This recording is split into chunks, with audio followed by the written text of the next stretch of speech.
People to take seats. Another exciting session to come.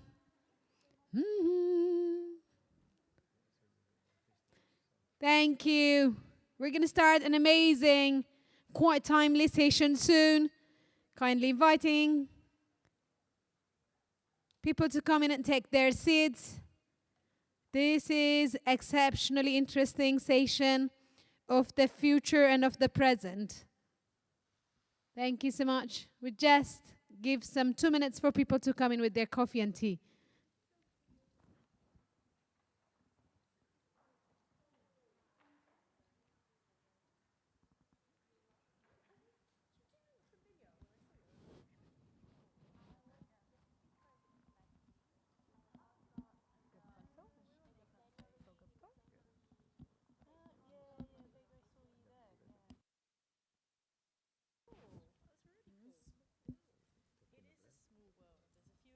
So we have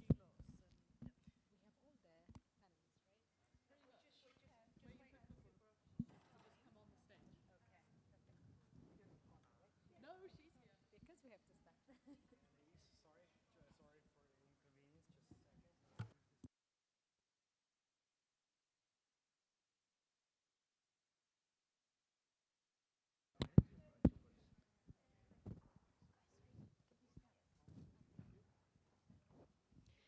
Okay, thank you everyone. Welcome to the afternoon session of the first day of the Zero Project, which is about scalable solutions for responding for climate change. We were thinking and we were talking as if climate change was a future problem. Unfortunately, we are living it today, and when it's compounded with disability, gender, and other dynamics, it brings its own tough consequences. So what we're going to be discussing in this session today is going to be quite important, as we're going to feature one of our awardees of the Zero Project. Can you give a big applause for the awardees, whom we will be hearing more about? Thank you so much. Fantastic. Yes. But we're not going to present you only with awardees. We have amazing colleagues who are into the research, because we need evidence, right? We need evidence. We cannot continue saying that we think persons with disabilities are disproportionately affected. We have numbers, we have stories to tell us that it's real, and persons with disabilities are disproportionately affected by climate crisis. And we know that in the discussion that we're going to be on soon, we're going to talk about mental health, which can be compounded with the trauma of trying to evacuate from crisis. There are crises, and the most affected by the crisis are not the ones who are really contributing for causing the crisis, like the continent I come from, Africa, and other developing countries who are really facing. I was reading yesterday, more than 1 million persons in Southern Africa are being affected by the flood, by the cyclone. Mozambique, Zimbabwe, Zambia, Madagascar. And I was reading the other day, Eastern Africa is being affected by a severe drought. So you see, the face of climate crisis is quite dynamic, and persons with disabilities are hardly discussed, hardly involved in this. So in this session, we are very lucky in having Africa as a lens, but also having our global experiences and lived experiences of persons with disabilities. How can we really prepare for a more resilient and inclusive preparedness towards responding for climate change? And please join me in welcoming this amazing panelists who will be really making us feel, understand, and learn more about how we can better plan for a more resilient and inclusive climate response.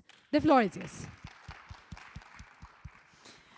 Thank you so much, Yeti. That was a lovely introduction. Welcome, everybody, to our session. My name is Professor Karina Fernley, and I'm from University College London. I am a 45-year-old white lady hitting perimenopause, so yeah, struggling with the clothes, but I've got a nice floral dress on, so hopefully that will get us through the session. Okay, so today, really wanted to set the scene in terms of inclusive solutions to responding to climate change. So we know that climate change is overwhelming us. Let me just get this right. Next one. There we go. Oh, it's gone too fast.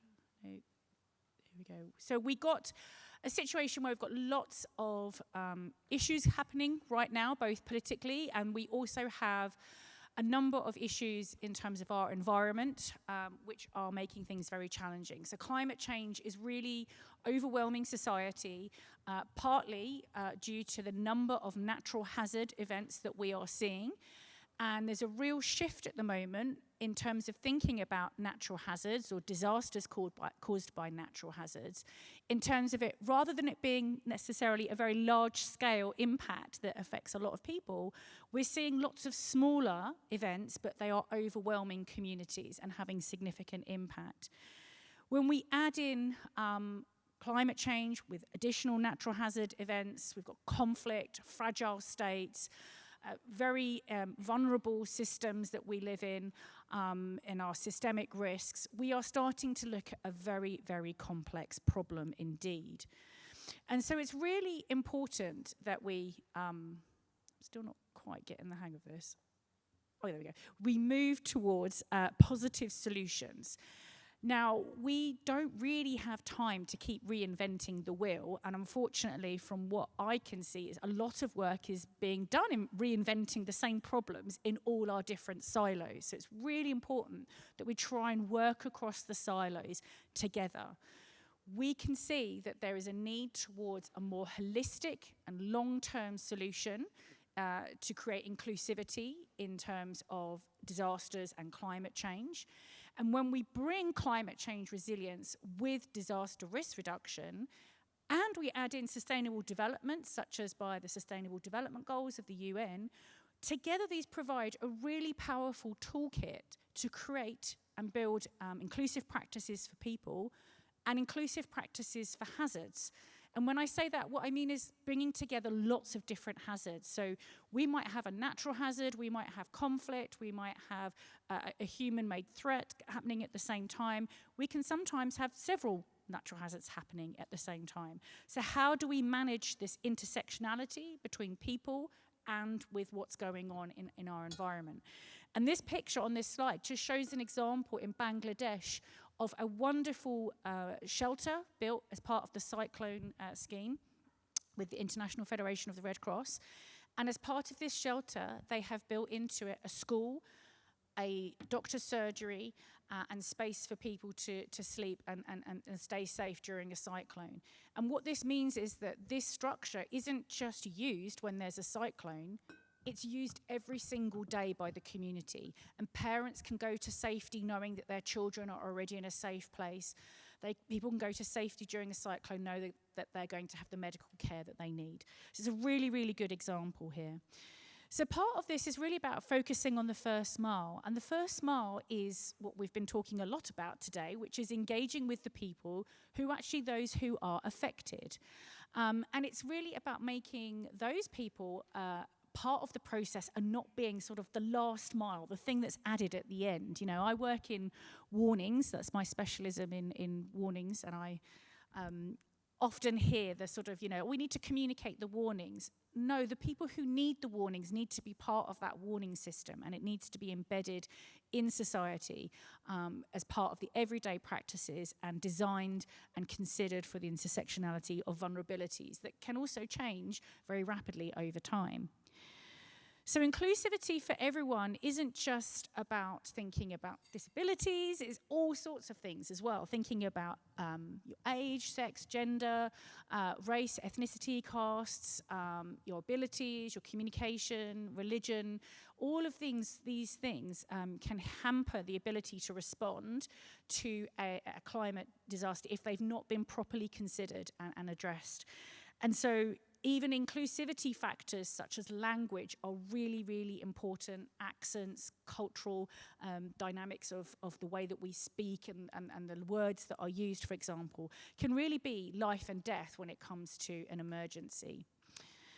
So what have we found from the reports that we've done at the UCL Warning Research Centre, which we've done a couple of reports with the World Bank and the United Nations Office for Disaster Risk Reduction, is to look at inclusive practices for warnings.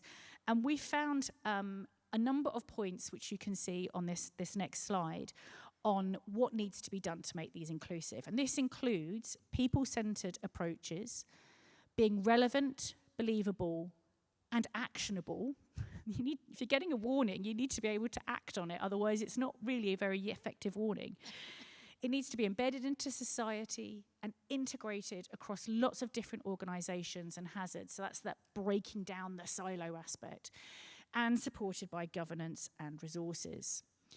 So I propose like the 3 C's here, which is in the next slide, which is about co-production. So that's engaging diverse communities and stakeholders right from the beginning of the process. I talk about coordination, so integrating and adaptive learning as part of that coordination process, because we all know that we need to adapt in a very agile way to situations that can emerge. And also collaboration, so supporting initiatives and activities that create an enabling environment. And evidence is definitely there that shows that if we do those things, we can make our practices more inclusive in terms of generating better climate change solutions and reaching more groups than just a one-size-fits-all. So as part of this session, we are really focused on exploring some of these issues around access to resources, understanding the issues around how we collect relevant data, engage with communities, and translate these into practices and for different groups of peoples and their needs. So we've got a wide range of presenters here, from Jessica, Rhiannon, Kubra, and Nevgul, who are going to be talking about all sorts of different aspects of mental health, inclusive partnerships, talking about inclusivity and resources in Turkey as well. And so we'll be bringing that all together to learn, and we will have some discussion at the end. So it'd be really good if you have a point to keep that noted, and we'll come back to it. So finally, before we move on to our first speaker of the session, it's really important that we learn from one another. That's the first thing, that we overcome the silos that we face into making more integrated inclusion, and we give the voice to people to make sure that they can act. So with that, I will pass over to our first speaker, who is Rhiannon Hawkins. Thank you very much, everybody.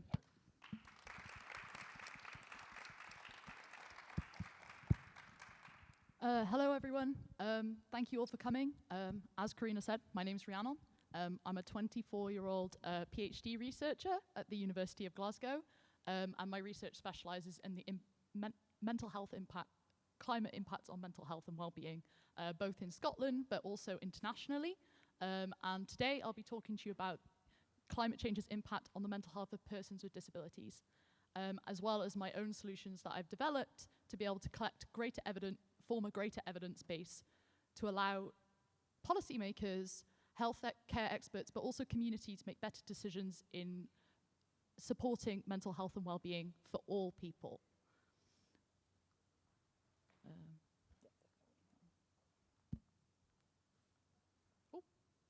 So, how is climate change impacting the mental health of persons with disabilities? Well, it is a known fundamental fact that persons with disabilities are more likely to develop mental ill health.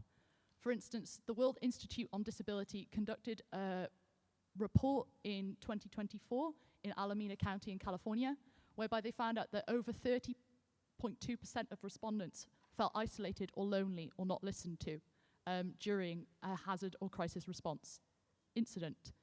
Secondly, they also found out that respondees were 74.4% of respondees were also more likely to develop anxiety and experience anxiety-based conditions. Like I mentioned just then, there are increased risks of developing disorder. For instance, persons with disabilities who've been flooded are 4.4 times more likely to develop post-traumatic stress disorder. And this is fundamentally due to a lack of inclusively developed resources, initiatives, and communications which exclude rather than include persons with disabilities, has not have inclusion integrated from the start. This also includes inaccessible shelters, poor planning and protocol and integration of disabled knowledges, but also in terms of returning people back to their homes and communities, which leads to isolation, loneliness, and depression. But fundamentally, yes, we know these facts, but the thing is we have no way of really measuring these, currently, anyway, which I guess is where I come in, as I've basically built a mental health vulnerability index. There we are, perfect. So what is the Mental Health Vulnerability Index? Well, it's a measure to determine the vulnerability of a population to developing a mental health disorder during a climatic hazard.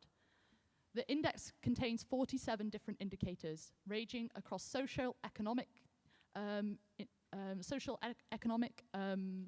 indicators from experiences of loneliness through to education levels, from hazard and exposure to different types of climatic hazards and extremes such as flooding and drought, through to mental health in terms of kind of understanding overall happiness, but also mental health infrastructures and hospital cares.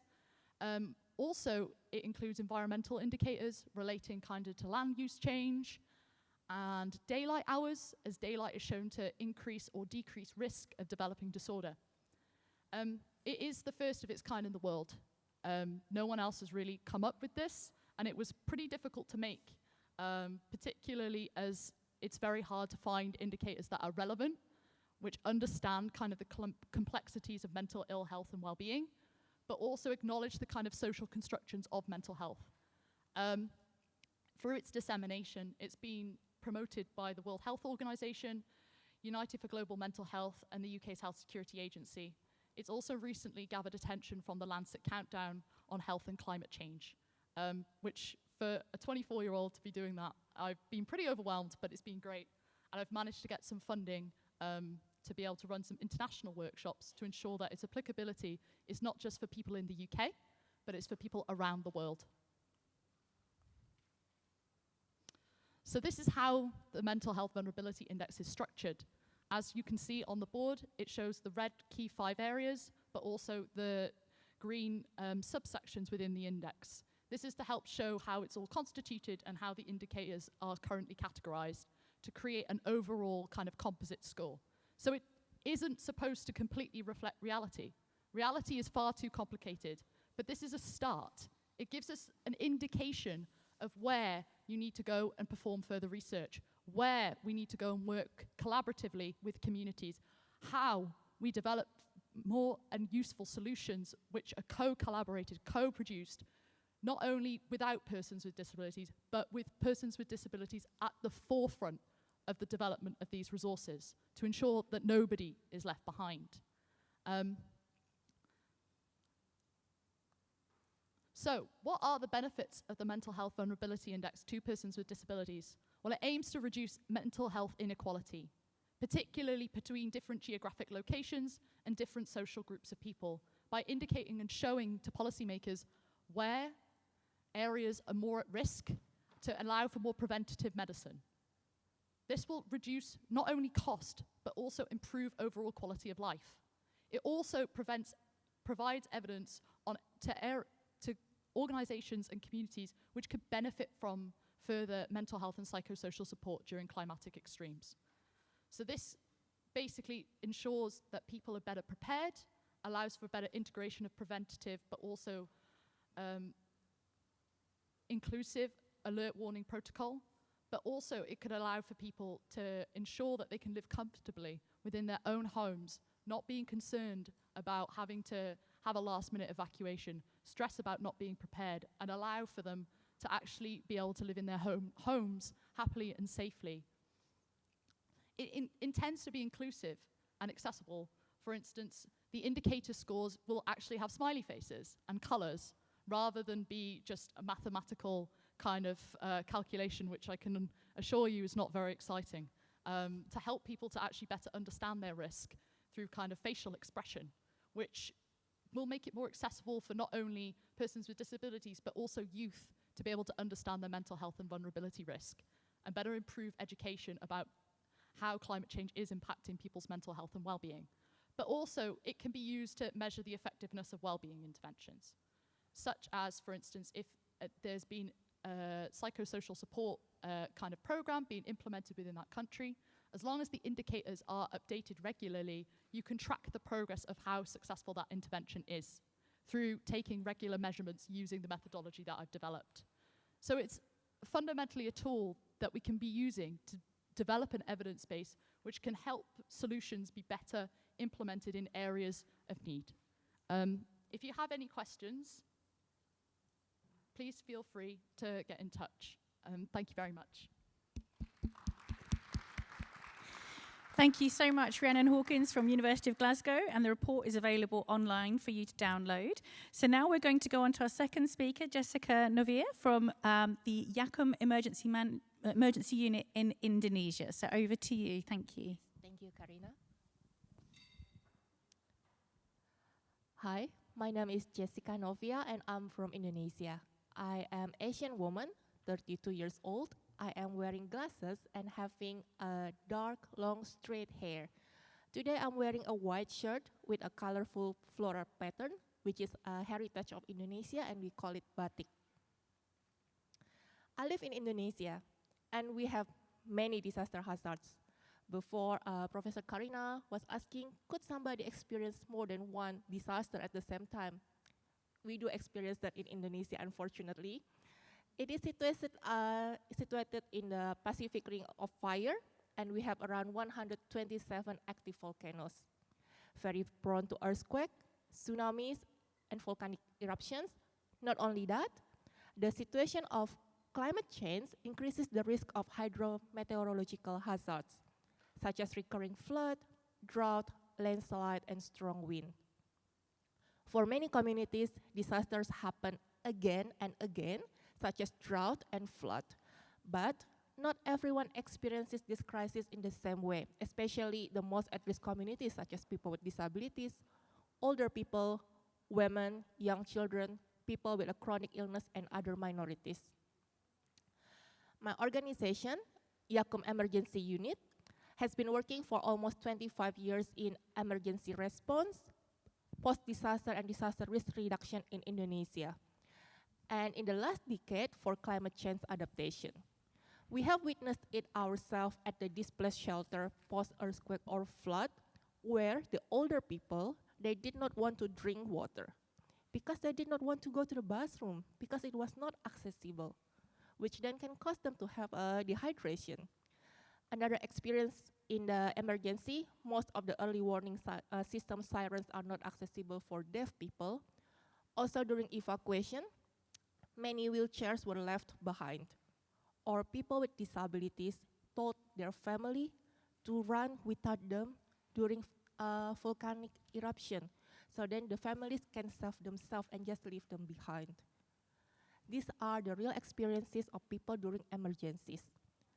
So through the community-led innovation partnership, we call it CLIP, a program partnership implemented in Guatemala, the Philippines, South Sudan, and Indonesia.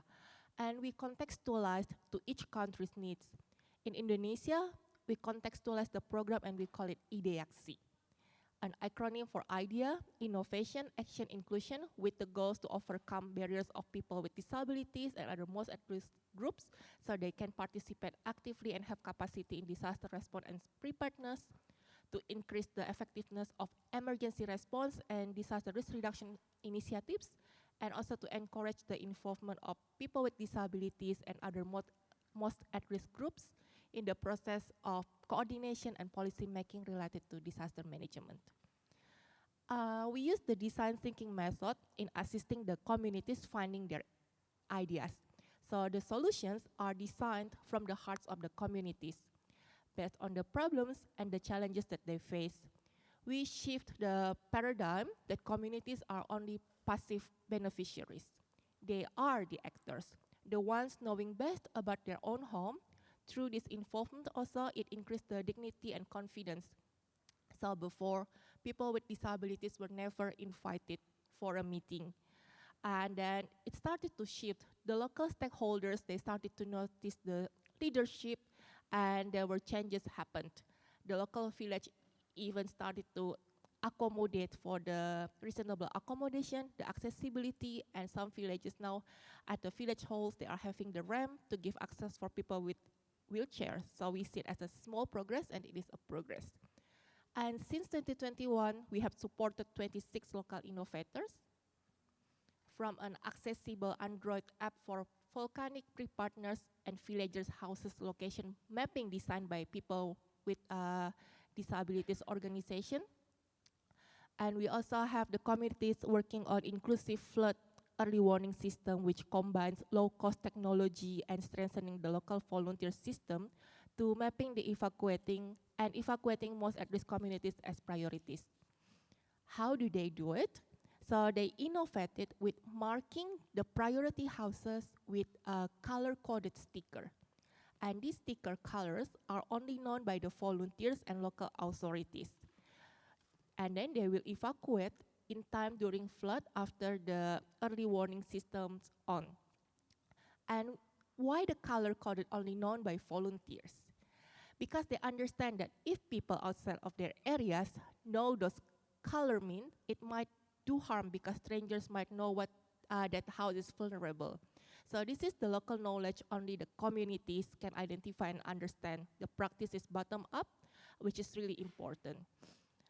And we also have the innovation, which is renovating the bathroom, becoming more accessible. And maybe you are questioning why is renovating a bathroom is an innovation, but it's the whole system.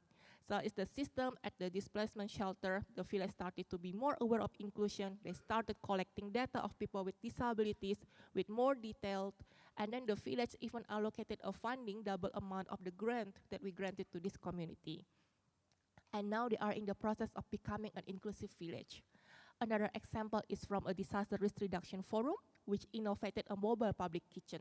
The concept is like a mobile food truck for emergency response, which will be preparing meals for people with disabilities, older people, pregnant and lactating women, and children. Until now, they have served more than 10,000 meals. We also have another local innovation team who utilized an empty land into a garden and involving people with psychosocial disabilities, and the caregiver in the gardening activities, learning about organic fertilizers and using the space for disaster risk reduction. This has led to fewer relapses and stronger self-worth among persons with psychosocial disabilities. I could tell you all of the 26 innovations, but I know the time is limiting me. And until now, we have reached over 29,000 people and at least 6,000 direct participants. And we put communities at the heart of the solution. We can see the positive changes happening. It's giving more space for participation of people with disabilities who were before never asked. Now it's giving them confidence and voices. And during village disaster risk mapping, it becomes richer and they can mitigate the loss of lives because the local communities are mapping the houses of people with disabilities, and this could help in time of evacuation. When barriers are removed, people with disabilities don't just participate, they strengthen the entire system. And we work by trusting community as leaders of the innovation. Inclusion is at the core of this program, and we honor the local wisdom and also the traditional knowledge. As an innovation hub, we have the role to providing support such as finance and non-financial support, trainings, workshops, tailored mentoring, advocacy networking, peer learning, sharing the stories in national, regional, and global platform like right now. EDXC, the program, starts with practical solutions rooted in the local community's way of living. The solutions create evidence, which then open doors to policy influence, funding, and systemic change. What begins in one community doesn't stay there. It changes how local government plan, budget, and response. In a climate crisis and humanitarian work, inclusion is not optional. The most effective crisis response is one designed by those who face the risk every day. And we have proven that through EDXC, that it's giving the ownership and also the likeliness of sustainability is higher. The challenges still remain, as many programs are still top-down and communities are seen as passive beneficiaries. We do hope that the best practice such as EDXC can open more opportunities for local communities to put them as leaders and innovators. So if you want resilient futures, transfer the knowledge and organizational privilege to the communities, strengthening the capacities and direct funding to national and local communities to create the inclusive response. If you'd like to know more about this partnership, let's get connected. Thank you. Thank you so much, Jessica. So thank you so much. So I don't know if you guys just want to give your hands a little wave in the air just to get some movement in your body. Take a deep breath, stand up, jiggle around, do whatever you need to do. Just give yourself a bit of energy. We've now got our last two speakers. So I'm really excited to pass over to Nevgül Bizul Safkan, who is at the Samanci Foundation in Turkey, and she's going to be sharing some really valuable insights. So thank you so much. Thank you, Karina. Thank you, everybody. So I want to start describing myself for those who cannot see me. I'm a white woman with brown hair, green eyes.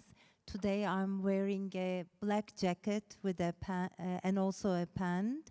I have a scarf, black and white, and I have some gold rings. So that's how I look like.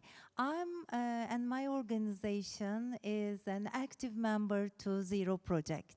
It's been 14 years, and I've been attending the conference for the last 7 years. So when I think, what is the thing that brings us back every year to Zero Project is the inspiration. So when listening to my colleagues here in this panel, once again, I'm very much inspired of their way of approaching to today's theme. All right. Yes. Okay.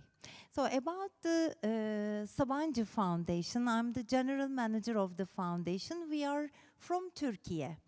On this panel, it's not only me from Turkey, my colleague Kübra, who will be next speaker, she's also from Turkey. Our foundation is one of the leading philanthropic organizations in Turkey, belonging to a conglomerate group, Sabancı Group, with more than 60,000 people working for this group. As Sabancı Foundation, our purpose statement is that we drive the social change for a more equal and sustainable future. At the foundation, we have a diversified portfolio, including gender, education, culture and art, and very lately we have the theme called climate change and disasters. But for so many years, disability has been our main focus. I can say for the last 50 years, our foundation has really focused a lot on disability field, supporting NGOs and people. But later on, in the last year, when we reviewed our strategy, we are recommended by our community in Turkey, disabled community, no longer to take it as a focus area, but rather to look at it as a cross-cutting through all programs and projects. So that's now how we are approaching to disability. At the foundation, we have our programs and projects, how to approach to disability field. It includes a grant-making strategy.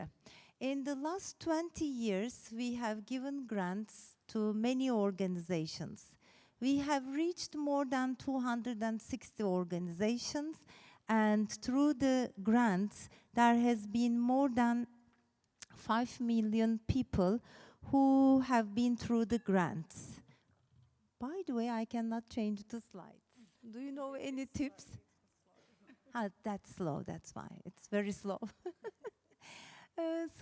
So we reached more than 5 million people through the grants.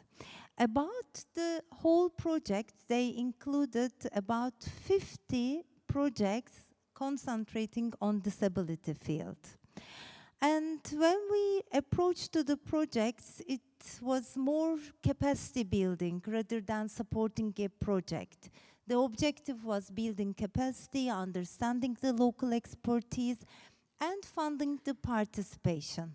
So that's why in today's panel, I would like to give more a grant-making organization approach, how we are supporting the inclusive solutions rather than having our own solution, supporting the inclusive solutions of others who are really dedicated to working at the local level with the local expertise and how to make it more possible for everybody. So let me, yes. So disability, it's as I have mentioned, disability is a cross-cutting for us. Among the education, social, cultural life, we have the people with disabilities where we put a lot of efforts to make it happen. As one of the panelists has mentioned, some countries, some places in the world are facing disasters so more compared to others. Turkey is unfortunately one of those countries where we are a disaster-prone country now, I can say. Very recently, it was year 2023 that we faced a devastating earthquake. That earthquake was affecting 13 million people in total, of which 4 million children, school age, were affected. At that earthquake, one of every 3 school buildings was collapsed. So as a philanthropic, our size of organization, we helped building schools in the area. There has been in total 6 schools since then that we have built. And the last one was a special vocational school, so that no one is left behind, so that children with mental disabilities were also able to join the education and to benefit from equal rights. And not only, of course, education through schools, but also through scholarships makes a difference. In our portfolio, every year, we do have scholars, and also young people with disability are part of the scholarship program, and they benefit from it. And as I mentioned that the country is very much into disasters, what we have realized is that there are barriers for people with disabilities, and those barriers are life-threatening during disasters. That's why we started to look at the disability field and the climate change together to understand and to really work on it as a cross-cutting issue and to help it better with our tools and programs. For us, climate change is not an environmental issue. It is something that makes the existing inequalities deeper. How are we responding to the growing climate crisis? Actually, with a particular focus on strengthening resilience for the disadvantaged groups, of course, not only for people with disabilities, but also for other disadvantaged groups. I think, okay. So, from the beginning, we have addressed the climate change as an intersectional issue. That is quite important there. I would like to underline it. So that's how we integrated the climate change into the ongoing grant program. We revised our grant program very recently. We made it more trust-based. we increased the trust behind the program with having specific theme, like having a longer project period, and with having the inclusion at every part of the granting mechanism from the beginning up until the end, I can say. And yeah, all right. So as our foundation is first and only organization committed for the global philanthropy for climate from Turkey, we have started the work for the national commitment from Turkey for philanthropy for climate. We believe this will bring a lot of NGOs together to work on it and to build their strategy. So disasters are no longer exceptional events for us. They are becoming part of the daily life. According to UNDRR, nearly 90% of the disasters in the past 2 decades are linked to climate change. So they don't affect everyone equally. The evidence shows that people with disabilities face 2 or 4 times higher life-threatening risks during disasters. Climate disaster responses are designed around an average person, but normally it's not correct. Early warning systems assume everyone can hear, everyone can see, which is not correct. Evacuation plans assume everyone can move quickly. That's also not true. The problem is not the vulnerability, the problem is exclusion. So we see it as a design problem. That's why we are having the strategy with the very strong focus on the disability rights, the representation of the disability, and the participation. So, very last words maybe, what I want to say. At the heart of all these efforts is the simple principle that inclusion is essential for resilience. When people with disabilities are excluded from climate solutions, they are incomplete by design. So any solution that leaves people behind cannot be sustainable. Thank you. Thank you so much. That was some wonderful insights there. And we'll pass over to your colleague now, Kubra, who will continue the discussion from the youth perspective, if that's correct. Yeah, thank you so much. Hello. My name is Kubra Sarac. Thank you for being here today. I would like to share an experience from Turkey and discuss why an inclusive approach to disasters is not optional but essential. My presentation focuses on disasters and climate change, and particularly on why persons with disabilities are disproportionately affected. Not because of their impairments, but because of systemic barriers. This talk is shaped by personal observations, the experiences of people close to me, and lessons learned from the field. It is not only about what happened, but about what the experiences teach us for the future.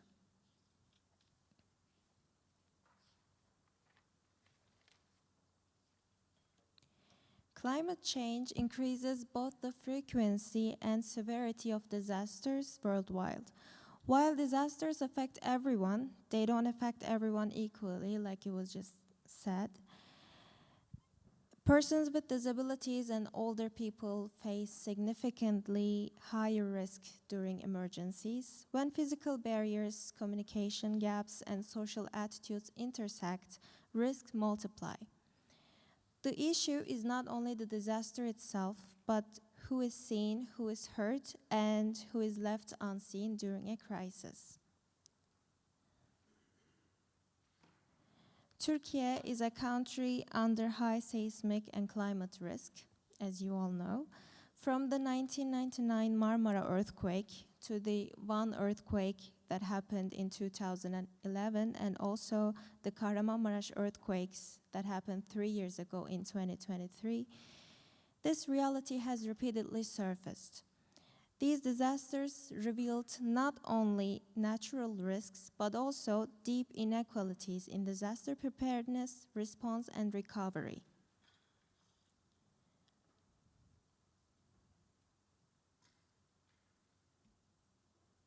Okay. I would like to be very clear here. I did not personally experience the earthquake, but it occurred in my hometown, Hatay. And all of my close relatives and my friends personally lived it. During this period, the most dominant feelings were uncertainty, fear, and lack of access to information. Reaching crisis coordination desk was extremely difficult for both disabled and even non-disabled people. And evacuation processes were chaotic, and timely, accurate information was not accessible to everyone. This experience clearly showed that disasters are not only physical events, but psychological and structural crises. During the Kahramanmaraş earthquakes, persons with disabilities struggle to access even basic needs. For example, even finding accessible toilets was extremely difficult, a fundamental human need that was overlooked. On the other hand, evacuation areas are often not accessible. Information is rarely provided in formats accessible to everyone. Text and visuals were not designed for persons with visual impairments. Many people with disabilities experience this exclusion, yet there is not even sufficient data about persons with disabilities in disasters. And as you all know, when there is no data, there is no planning, and when there is no planning, exclusion becomes systematic. The needs of persons with disabilities are frequently overlooked or addressed too late. As a result, disasters become far more deadly and far more traumatic for disabled individuals, not because of their disabilities, but because system fails to include them. Post-disaster support is vital. However, access to mental health services remains limited. Although support mechanisms for persons with disabilities exist, they are often insufficient. When recovery processes are not inclusive, trauma becomes long-lasting, affecting not only individuals but also entire communities. Rehabilitation processes are often aid-based rather than solution-oriented. Persons with disabilities are not passive recipients of help. They are rights holders. There were also important efforts on the ground, though, as Ms. Nevgül said before. I would like to express that Sabancı Foundation, one of these foundations, also actively involved in accessibility-focused fieldwork after the earthquake, for instance. These efforts show that inclusive disaster response is possible when accessibility is treated as a priority, not an afterthought.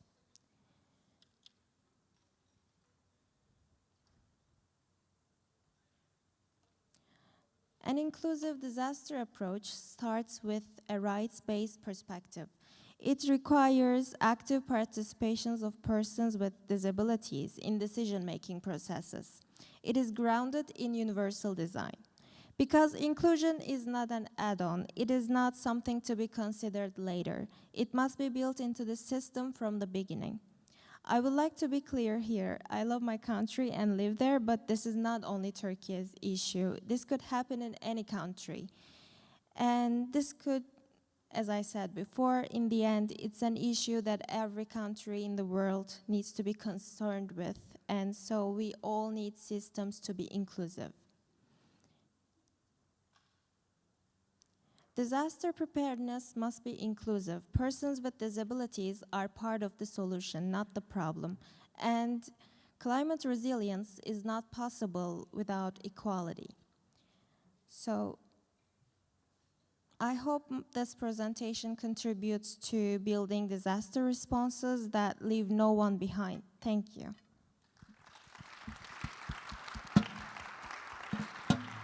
Thank you so much, Kubra. we have the opportunity to take a couple of questions before I just provide a little summary at the end. So for those of you that came late, you can get the takeaway key points. So does anyone have any questions that they would like to ask our panel? Please raise your hand in the air. Any questions?